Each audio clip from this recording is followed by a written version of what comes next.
If you're thinking of starting a business in 2026, let me be honest with you. Most startups won't fail because the idea was bad. They'll fail because the founder didn't understand the game they were playing. In today's world, information is everywhere, competition is global, and attention is scarce. So starting a startup the old way? That's a shortcut to frustration. In this video, I'm sharing 10 startup principles every beginner must understand if you want to survive and actually succeed in 2026. No hype, no guru talk. Just till the end, because principle number 10 is what separates dreamers from builders. Before we go any further, let me tell you a story. Not about talent, not about luck, but about choices. In 2026, two friends, Ethan and Noah, graduated from the same university. They attended the same business classes, learned the same theories, and shared the same dream: to build a great startup. They even entered the same industry: digital productivity tools for small businesses. Same starting line, same resources, same ambition. Yet 3 years later, only one of them was still standing. Here's where their paths quietly split. Ethan fell in love with his idea. Noah fell in love with a problem. Ethan spent months perfecting what he admired: sleek dashboards, complex analytics, beautiful animations. Everything looked impressive. Noah spent weeks doing something far less glamorous. He talked to small business owners. He listened to their frustrations: missed deadlines, messy workflows, tools that promised everything but solved nothing. Ethan built what impressed people. Noah built what relieved pain. And that single difference would decide who failed and who survived. Principle 1. Solve a real problem. The biggest mistake beginners make when starting a business isn't lack of capital, lack of skill, or even lack of experience. It's falling in love with an idea instead of a problem. Ideas feel exciting, problems feel uncomfortable, and that's exactly why most people choose the idea. But here's the hard truth. A startup is not about what excites you. It's about what hurts someone else enough to pay for relief. In 2026, the market doesn't reward creativity alone. It rewards usefulness. You can have the smartest idea in the room, the cleanest design, and the most innovative features. But if nobody is actively struggling with the problem you're solving, your startup is already in danger. A simple test is this: are people already complaining about this problem? Not "that would be nice to have," but "this is frustrating," "this is costing me money," or "this is wasting my time." If the problem doesn't interrupt someone's life or business, it won't interrupt their wallet either. That's why successful startups in 2026 tend to do at least one of 4 things very well. They remove pain, save time, reduce cost, or increase income. Anything outside these 4 categories becomes harder to sell, harder to scale, and harder to survive. And here's where most beginners get it wrong. They build in isolation. They assume, they guess, they imagine. Real founders investigate. They ask uncomfortable questions like, who is actually suffering from this problem? How often does it happen? Daily, weekly, monthly? And how badly does it affect them when it happens? Because the intensity of the pain determines the strength of the business. A mild inconvenience creates curiosity. A painful problem creates demand. This is why talking to real people matters more than brainstorming alone. The market will always tell you the truth if you're willing to listen. When you solve a real problem, selling becomes easier. Marketing becomes clearer. Growth becomes possible. So before you build anything in 2026, pause and ask yourself this: am I chasing an idea because it sounds exciting, or am I solving a problem because it needs to be solved? Because startups don't succeed by impressing people. They succeed by relieving pain, and that is where real businesses are born. Principle 2. Start small, test fast, learn faster. One of the most dangerous myths beginners believe is that a startup must launch perfect. Perfect branding, perfect features, perfect timing. But in reality, perfection is not preparation. It's delay. In 2026, the startups that win are not the ones with the most polished products. They're the ones that learn the fastest. And learning only happens when you test your idea in the real world. Starting small isn't a weakness, it's a strategy. A beginner's job is not to build the final product, it's to build the simplest version that allows real users to interact, complain, and respond. This is what many people avoid, because feedback can be uncomfortable. It exposes flaws, it challenges assumptions, it proves that some ideas you loved don't actually matter. But here's the truth. The market will correct you whether you ask for feedback or not. The only difference is how expensive the lesson becomes. Founders who wait too long end up learning late and paying heavily. Founders who test early learn cheap. In 2026, speed of learning beats intelligence, experience, and even funding. A small test can save you months of wasted effort. A quick launch can reveal what truly matters and what doesn't. And starting small does not mean thinking small. It means removing everything that isn't essential. You're not asking, is this perfect? You're asking, does this solve the core problem? If the answer is yes, you launch. Every test gives you data. Every mistake gives you clarity. Every iteration moves you closer to product market fit. Beginners often fear launching because they think failure is permanent. But in startups, failure is information. It shows you where to adjust, where to simplify, and where to focus. The real danger isn't launching something imperfect. The real danger is spending months building something nobody needs. So in 2026, stop waiting for confidence. Confidence comes after action. Start small, test quickly, learn relentlessly. Because the startups that survive aren't the smartest ones in the room. They're the ones that listened early and adapted faster than everyone else. And that's how momentum is built. Principle 3. Distribution beats a brilliant idea. A great product does not automatically attract attention. Many founders believe that if they just build something amazing, people will somehow find it. That belief is comforting, but it's false. In 2026, the biggest challenge is not creating value. It's getting noticed. The internet is crowded, markets are noisy, attention is fragmented. Every day, thousands of startups launch quietly and disappear quietly. Not because they were bad, but because nobody knew they existed. This is why distribution matters more than the idea itself. Distribution is simply your ability to reach people consistently. It's how you get your product in front of the right audience at the right time. And without it, even the smartest ideas fail. Beginners often treat distribution as an afterthought, something to figure out later. But by then, it's already too late. In 2026, smart founders build the product and the audience at the same time. They share progress publicly. They talk about the problem they're solving. They show behind-the-scenes struggles. They join communities where their customers already hang out. Not to sell aggressively, but to become visible, relatable, and trusted. Here's the key shift beginners must make. You're not just building a product. You're building a path to the customer. That path could be content, partnerships, email lists, social platforms, or niche communities. The exact channel doesn't matter as much as one thing: consistency. Because attention compounds. The founder who posts once and disappears gets ignored. The founder who shows up regularly becomes familiar, and familiarity creates trust. Another hard truth. The market doesn't reward the best product. It rewards the product people remember. In 2026, distribution is not manipulation. It's communication. It's making sure the people who need your solution actually know it exists. If nobody sees your work, it doesn't matter how good it is. So before you ask, how do I make this better? Ask, how will people find this? Because startups don't die from lack of quality. They die from lack of visibility.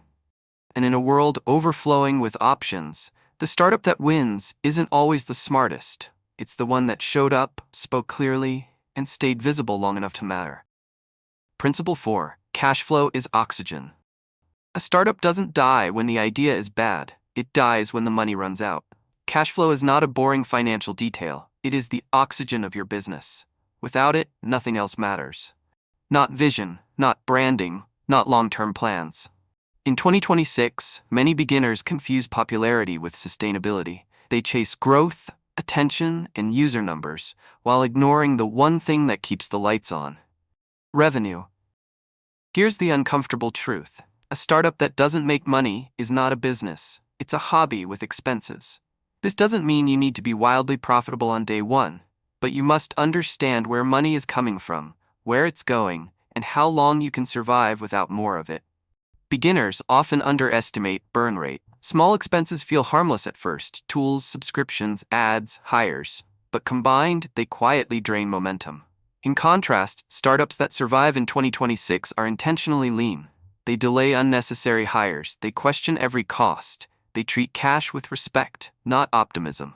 And here's the key distinction: profit is about success. Cash flow is about survival. You can be profitable on paper and still die if cash isn't coming in on time. Rent, salaries, servers, and software don't wait for future growth. They demand payment now. This is why smart founders focus on revenue early. Even small amounts of consistent income change everything. Revenue buys you time. Time allows experimentation. Experimentation leads to improvement. When you control cash flow, you control your pace. You're not forced into bad decisions. You're not desperate for funding. You can say no to opportunities that don't align. In 2026, many startups fail not because they lack users, but because they mismanage money while waiting for something big to happen. Nothing big happens when you're out of cash. So before you scale, before you hire, before you chase growth, ask yourself, how long can this business survive as it is? Because cash flow doesn't just keep your startup alive, it keeps you clear-headed, patient, and in control. Principle 5. One paying customer beats 1,000 likes. Beginners often confuse attention with validation. They celebrate likes, shares, comments, and views, as if these signals mean their startup is working. Here's the truth: engagement does not pay the bills. It's nice, it's motivating, but it's not proof of demand. Real validation comes from one thing, and one thing only: a paying customer. Think about it. Someone who is willing to part with their hard-earned money is saying, "I have a problem, and your solution is worth my investment." That is honest, undeniable feedback. Likes, they're polite. Shares, often accidental. Comments, usually opinions. Money? That's commitment. Founders who chase popularity over payment learn the hard way. Their product may look amazing, their social metrics may shine, but when they try to scale, the reality hits. They built an audience, not a business. In contrast, the founders who focus on converting even a single customer gain far more valuable insights. They learn what works, what doesn't, and what people truly value. Here's another point many beginners miss. One customer can teach you more than 1,000 likes ever could. When someone pays, you have leverage to ask deeper questions. What exactly made you buy? What would make the product even better? What almost stopped you from buying? This type of feedback is actionable. It can improve your product, refine your messaging, and even shape your future offerings. In 2026, the market doesn't reward attention, it rewards transactions. Because transactions are proof that your product solves a real problem and that your audience values it enough to invest. Even if you have a tiny customer base at first, you're on the right track. So the lesson is simple: stop chasing likes, start chasing paying customers. Focus on solving their problems so effectively that they open their wallets willingly. Because at the end of the day, a business isn't built on admiration. It's built on trust, value, and money. Remember, one paying customer is worth more than 1,000 virtual nods. Principle 6. Speed beats perfection. Many beginners fall into the trap of waiting for everything to be perfect before launching. They tweak features endlessly, polish designs obsessively, and rewrite content repeatedly, believing that perfection equals success. But here's the hard truth: perfection is often the enemy of progress. The market doesn't reward perfection, it rewards momentum. Every day you delay, someone else is launching, learning, and iterating while you're stuck in the planning stage. Every feature you overthink, every design you polish costs you time. And in the startup world, time is currency. Speed is not recklessness. It's intentional, informed, and disciplined action. It means launching the simplest version of your product that solves the core problem. It means testing it, learning from feedback, and improving in real time. It's about building a cycle of action, reflection, and iteration, and repeating that cycle faster than your competitors. Here's why speed matters. 1. Early feedback beats assumptions. You'll never know what your users really want until they interact with your product. Launching quickly lets you gather that insight sooner. 2. Momentum attracts opportunities. Investors, partners, and even early employees notice action. A founder who moves fast demonstrates execution and commitment, qualities that matter far more than a perfect slide deck. 3. Mistakes are cheaper when you act fast. Waiting too long to fix flaws can turn small problems into catastrophic failures. Quick iterations let you adjust before issues scale. Remember, the goal isn't to create a flawless product. The goal is to create a working solution that learns and evolves. Some of the most successful startups in 2026 didn't launch perfect products. They launched products that were imperfect, but visible. They listened, they iterated, and they improved. Perfection can wait, action cannot. So if you find yourself stuck in endless tweaking, ask yourself, am I improving value for my users? Or am I improving my ego? Because the market rewards solutions, not pride. Momentum beats perfection. Speed beats hesitation. And that is why speed is not just important, it is essential. Principle 7. Learn sales, even if you hate it. Many beginners make the same critical mistake. They think building a great product is enough. They assume if it's good, people will buy it. In 2026, that assumption is a silent killer. Because the truth is, no one buys what they don't understand, no matter how brilliant your idea is. This is where sales comes in. And yes, most founders hate the word. They think sales is pushy, manipulative, or uncomfortable. But real sales isn't about pressure, it's about clear communication. It's about explaining, in simple terms, why your product solves a real problem. It's about helping someone see the value before they commit their money, time, or trust. The founders who embrace sales early are the ones who survive and scale. The ones who avoid it, they often collapse under the weight of great ideas that nobody bought. Here's the harsh reality. You cannot outsource your understanding of your customers' needs. You can hire marketers, designers, or copywriters, but at the start, you, the founder, must sell. Every conversation, every pitch, every demo teaches lessons you cannot learn from analytics alone. Sales is feedback disguised as revenue. Every objection a customer raises is a clue. Every hesitation is an insight. Every yes confirms you're on the right track.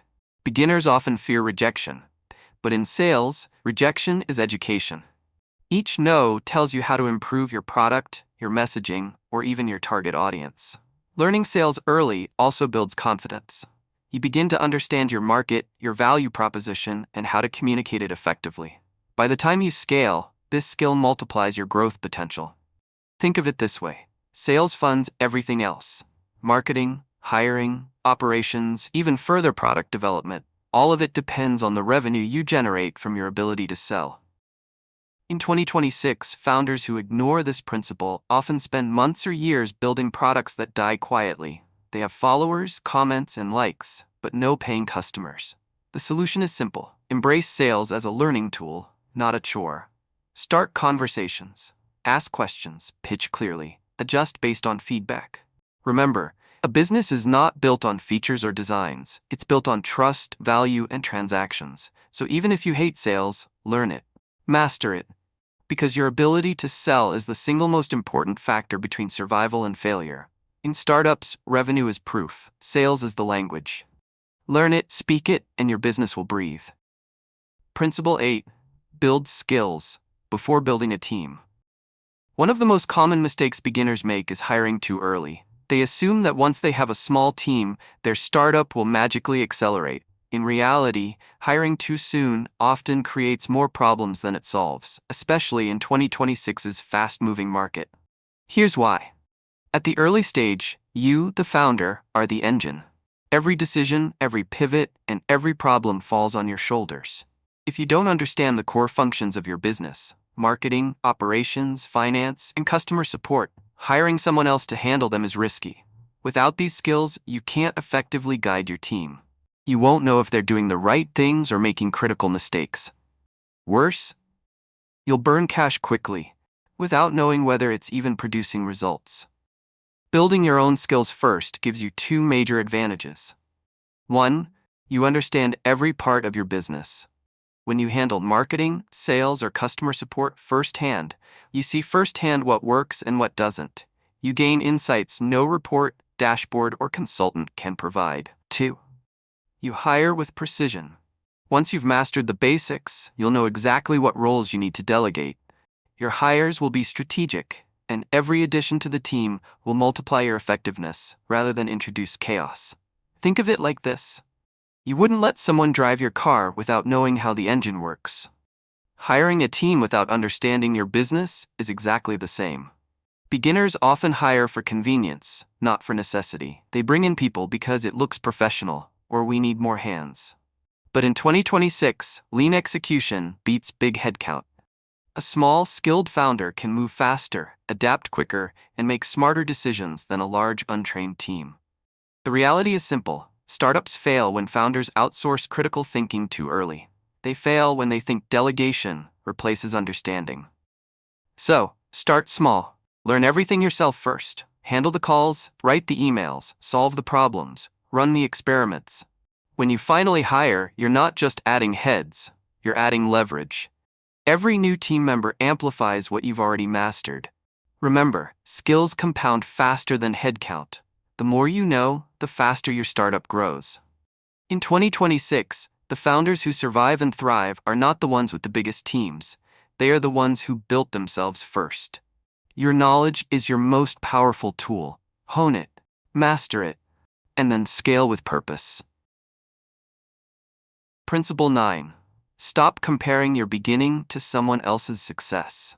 Comparison is a silent killer in the startup world. In 2026, beginners are constantly bombarded with success stories. Startups raising millions, founders traveling the world, products going viral overnight. Social media and news outlets make it look effortless. And it's easy to fall into the trap of thinking, why isn't my startup like that?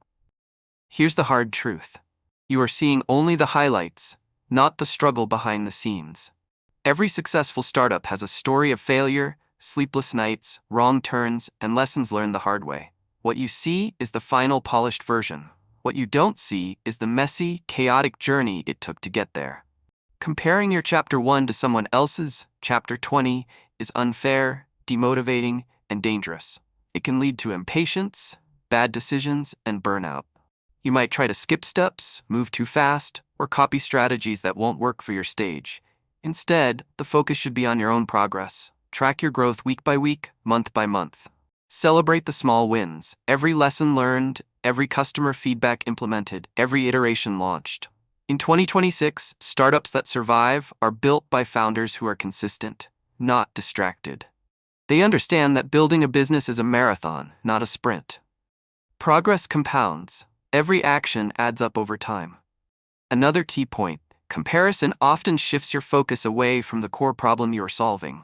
You start chasing metrics that don't matter, followers, likes, impressions, instead of talking to real customers, improving your product, and refining your process. Instead of looking outward, look inward. How far have I come in understanding my market? What have I learned from my experiments? Which mistakes taught me the most? These are the metrics that truly matter. They reflect real growth. They indicate learning, adaptation, and progress toward product-market fit. Remember, the founder who constantly compares themselves is reactive. The founder who measures against their own past is proactive. In 2026, patience is a superpower. Consistency is your secret weapon. And resilience grows when you focus on your journey, not theirs. So stop comparing. Stop chasing someone else's highlight reel. Build your own foundation, iterate on your own mistakes, and trust the process. Principle 10. Think long-term or don't start at all. If there's one principle that separates short-lived startups from lasting success, it's this: long-term thinking. In 2026, too many beginners chase quick wins. They want viral growth, instant funding, and overnight success. And while quick wins feel good, they rarely build sustainable businesses. The harsh truth is that trends fade, hype disappears, and yesterday's hot product can become irrelevant overnight. Startups that rely on short-term gains are building on sand. They're fragile, reactive, and constantly at the mercy of external forces. Long-term thinking, on the other hand, is like planting a tree. You water it, nurture it, and give it time to grow. It won't provide shade immediately, but years later, it can withstand storms, bear fruit, and provide value far beyond its initial effort. Here's what long-term thinking means in practice. 1. Focus on relationships, not just transactions. Build trust with customers, partners, and your team. Loyal supporters stick with you through ups and downs. 2. Invest in systems, not just features. Scalable processes may take longer to build, but they make growth manageable and sustainable. 3. Think in years, not months. Every decision, hiring, product design, marketing, should be evaluated for its long-term impact. Quick gains are tempting, but longevity is priceless. Startups that thrive in 2026 aren't necessarily the fastest. They're the most resilient. They have vision, patience, and discipline. They understand that success compounds over time, and small, consistent actions eventually lead to massive results. Businesses built for the long term understand that growth is rarely linear. There are peaks, valleys, and learning curves, but persistence creates momentum. So before you start in 2026, ask yourself, am I building for the next month or for the next decade? Are my decisions sustainable, even if growth slows temporarily? Am I willing to invest now for benefits that may not show immediately? If the answer is yes, you're aligned with reality. If the answer is no, reconsider, because a startup without long-term vision is a house of cards. In 2026, the founders who succeed are the ones who play the long game. They build systems, nurture relationships, and stay committed through the noise, through the challenges, and through the storms. Long-term thinking isn't optional. It's the difference between fleeting excitement and lasting impact. Starting a startup in 2026 doesn't require genius. It requires clarity, courage, and consistency. If this video helped you like it, it tells the algorithm this content matters. Subscribe if you want more honest conversations about money, startups, and building real wealth. Remember, in 2026, startups don't fail because ideas are bad. They fail because founders ignore reality. Apply these principles, and you'll stand out from the crowd. Comment below, which principle hit you the hardest? I'll see you in the next one.